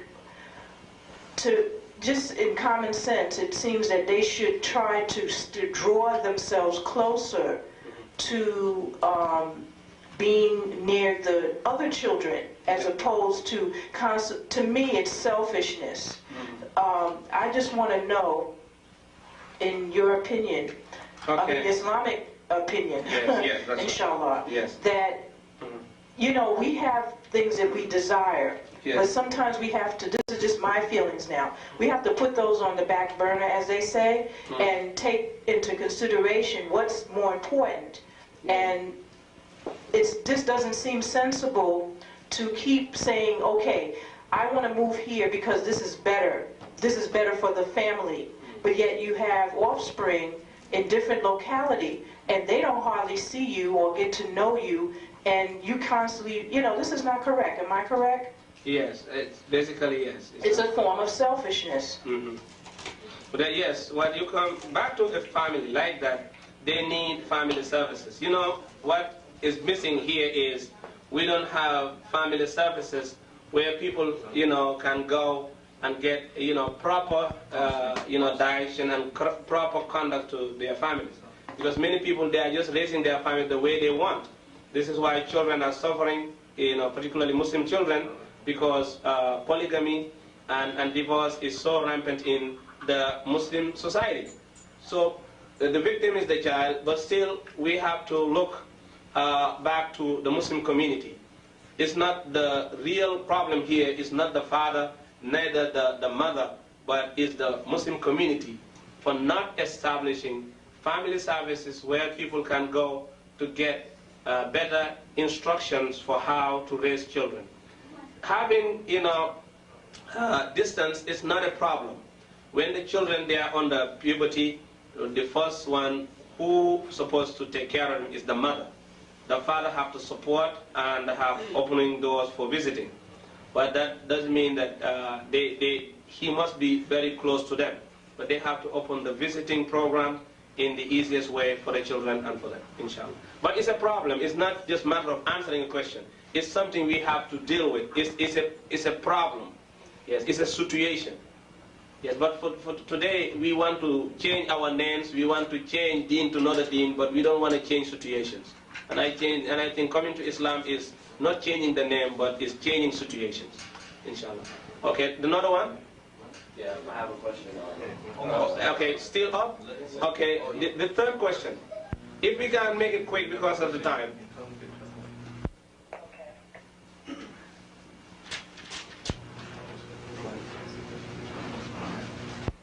The third question? Yes, Assalamu alaikum. What the question has been asked about a child that's being molested by a father. Yes. What is the proper protocol to deal with the father who molests his children Islamically? Again, we have to have you know, social services, because there are a lot of investigation before you take any responsibility or any law or any act against that father. There must be investigation. Allah Tabarak wa Ta'ala says in Quran, إن جاءكم فاسق بنبأ فتبينوا أن تصيبوا قوما بجهالة فتصبحوا على ما فعلتم نادمين. If there's any corruption occurs in the society, they have to investigate first to get the root of the problem before you hurt the feelings of others through ignorance. So we have to be careful, because sometimes the attitude of the father and what the father is doing is coming out of Islam. It's not just being a Muslim is enough for him. He needs help. He's sick. He's really sick. He is out of his mind. That's why he's doing certain things in the house. So sometimes before we deal with the depth of or the branches of the situation, by Muslim brothers go there and beat him up, and there is no need for that. They have to go back to the root and try to bring it in a right way. But it's a problem again that I think it's not something we can just answer. Yes. Yes, you have more. Yes. One. Somebody is trying to There are no ask. more questions. Yes. Okay, no more questions, alhamdulillah. From here? Please, from here. Yes. Apart from the duties of the husband and the wife and Yes. the families, Mhm. do we have any Islamic duties for the children? Islamic duties, yes. Children, they have to what they call listen and obey. They have those duties. They have even role to play. When you come to, like, education is their duty, but going to school is their duty to go to school. Because if the parent pay the money, you have to go to school.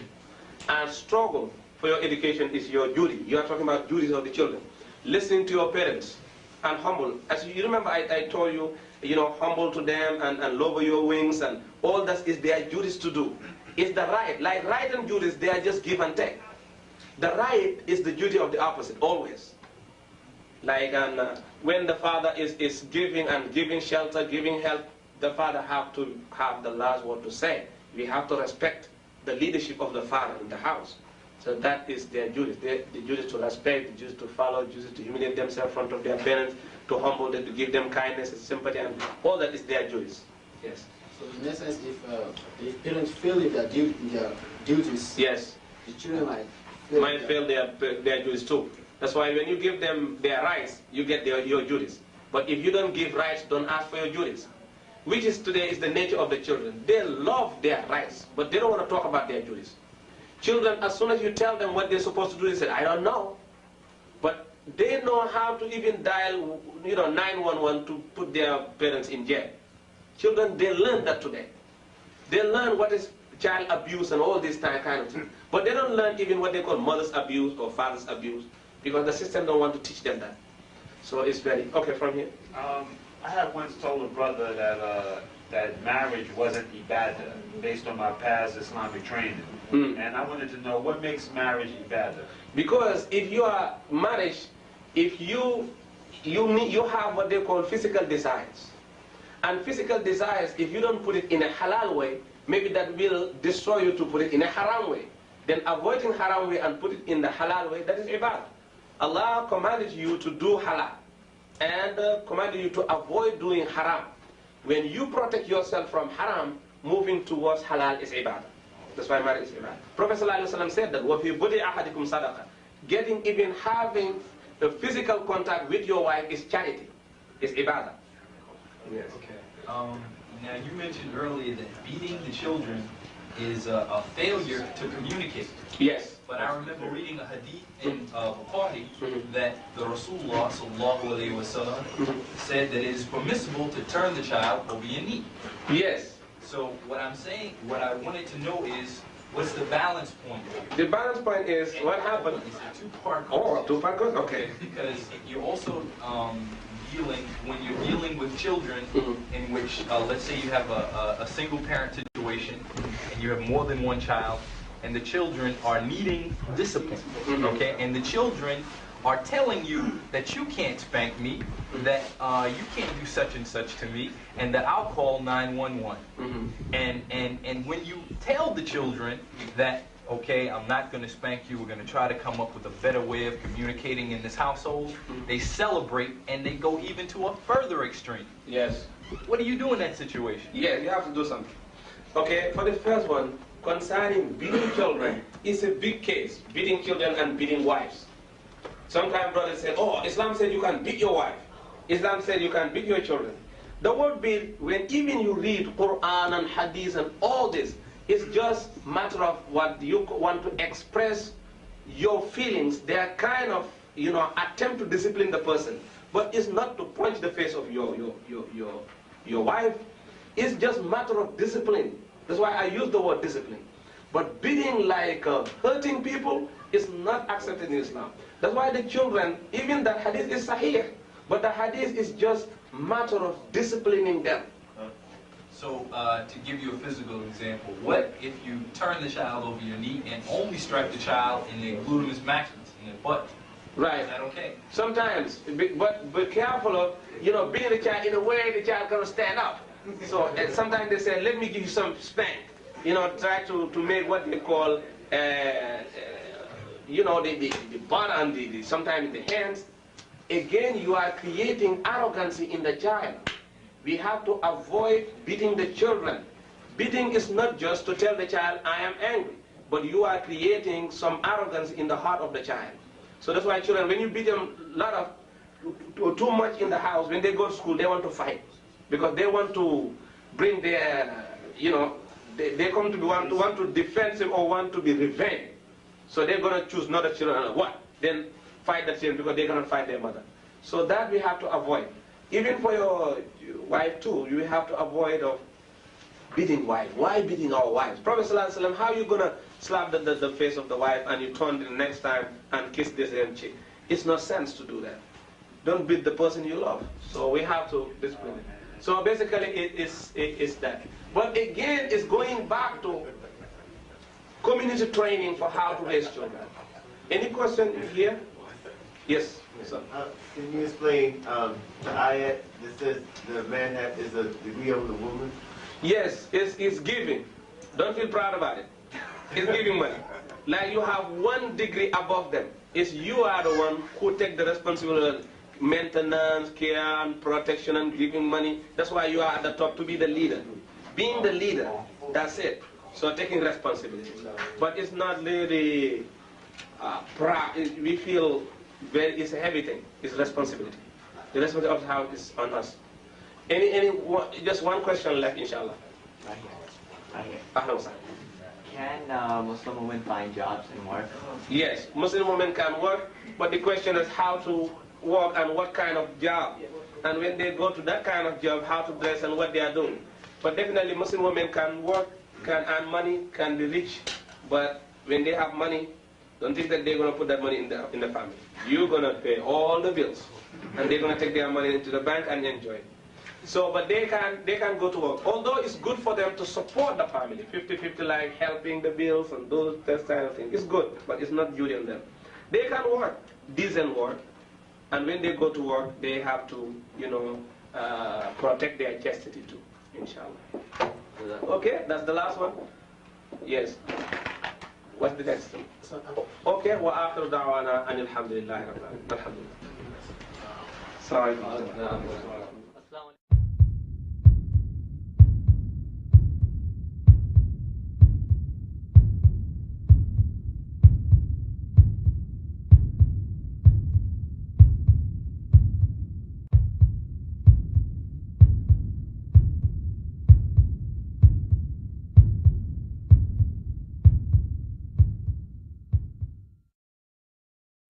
Islam will unite us all. Subhanallah walhamdulillah wallah.